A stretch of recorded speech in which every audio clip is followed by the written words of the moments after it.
I've been a life coach for a little bit, and now I don't call myself a life coach. I call myself the number one and, first inspirational life action influencer, because, coaching is one thing, but when you have to do action, when you cause action, when you put action in someone's life, changes take place.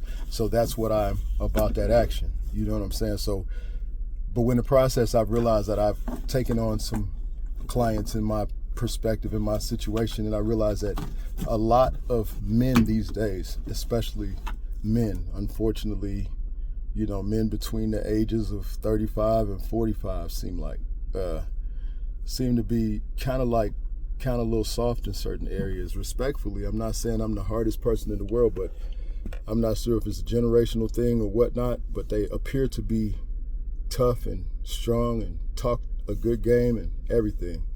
But when you see straight through shit, it's a hell of a look, man. It's a hell of a look, Better realize some of us got energies around us that's protecting us, though, and see straight through your bullshit.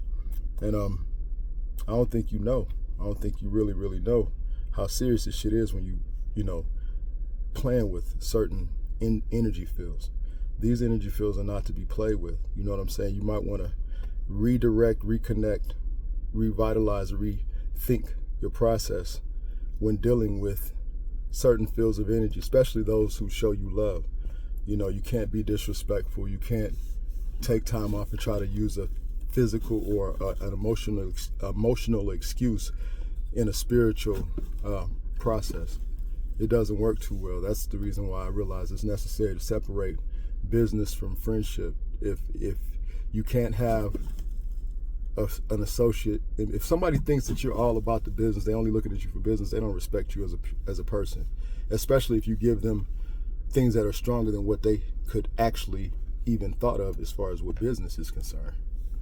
I get this. I know what this process is. All is well. All is well. You'll never get to say I don't do my part. Somebody say some shit about I don't do my part, it's reckoning. You know what I'm saying? My part is already done. And so it is.